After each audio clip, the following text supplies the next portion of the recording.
Hey, as you see, just got out the shower. Hair is combed. Body is lathered with lotion.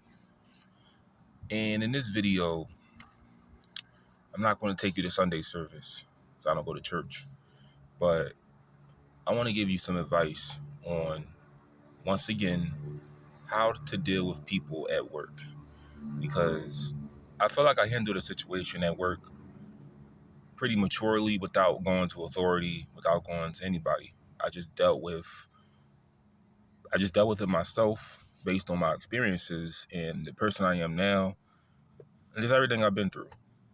So this guy I've spoke on this channel about, he asked me a few times, "Yo, where you staying at, man? Where you staying at?"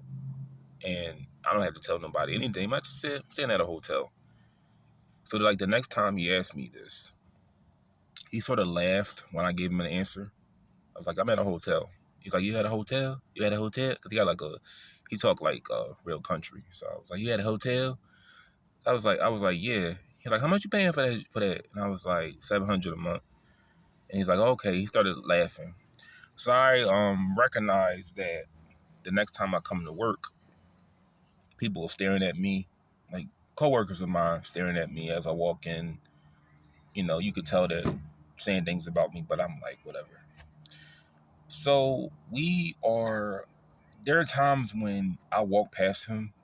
The one time I did, he started talking to me again because I began to ignore him when I realized he sort of was speaking on my name in a bad way. You could talk about people, but don't say nothing negative about people unless you are willing to deal with the repercussions of your words.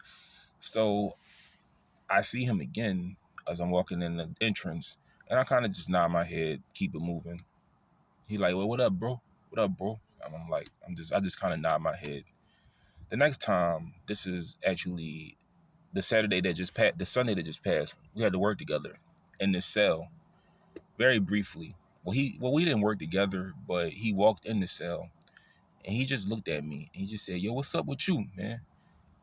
He said it so aggressively. I gave him the same energy. I said, "What you mean?"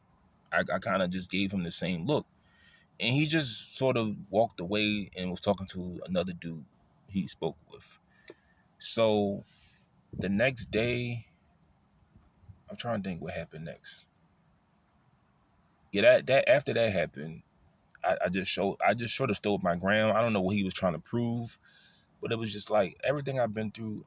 I'm not I'm not afraid of anybody here. I've probably been through more things. Well, I can't say more things. Anybody in a factory, out of all places, a factory. Everybody that's in a factory is pretty messed up. But I've been to the equivalent of I've equally been through just as much, struggle and hardship as anybody in that factory. So the next day I see him, this is on the Monday. On the Monday, he asked me, he just said, because somebody asked me the same question, where you staying at, because the hurricane. And I just told him a flat out answer. I just told him, what I'm dealing with. So I guess she probably spread that around, whatever. But I knew for sure he was probably saying that to other people just based on how he responded whenever I told him where I'm at. So, you know, the next day on Monday, I see him. He came up to me. He just asked me. He said, "Yo, I want to ask you a question about the place you renting, like the hotel I'm telling him I'm at." And I just laughed because I felt like he was trying to say something really trying to get under my skin.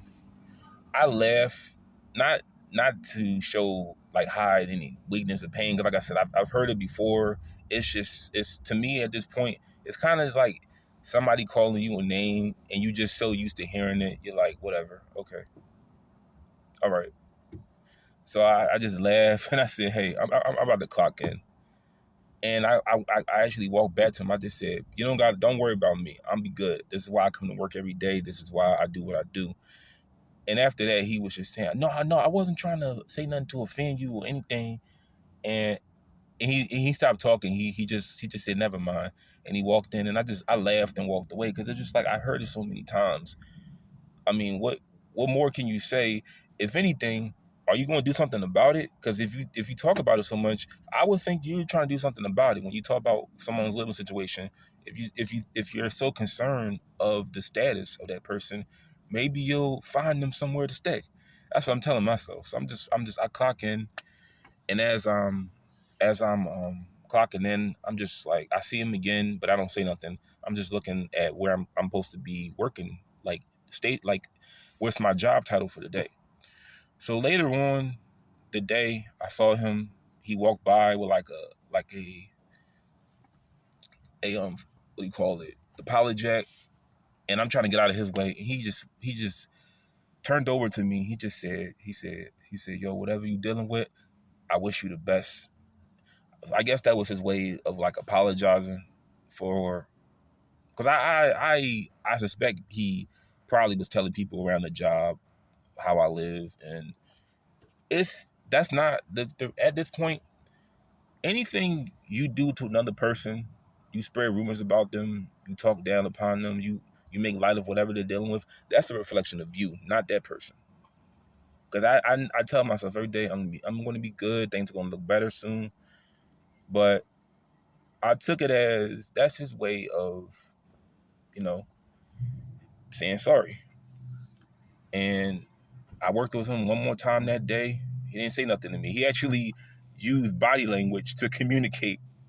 Because I really think that, and I don't care if people have a heart at that job, but I really think he felt bad by the way he probably went about things with me. I really do.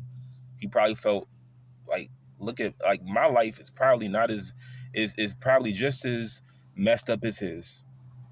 I mean, just my situation right now. Things are, like I said, I'm going to get good, but people, when they do that, 9 times out of 10, things aren't looking good for them either. That's why they have to put other people down. But the 3 things I want to tell you in this video I didn't do, and why I really feel like this is actually a better way to do it than go to authority. I didn't go and tell him or report him. I didn't get mad, and I didn't feel intimidated when he approached me face to face. Those 3 things showed to him that this is a man you're talking to. And I just encourage people, whenever you're dealing with workplace bullies or altercations or any situation, don't show fear. Don't go to authority. Deal with it yourself.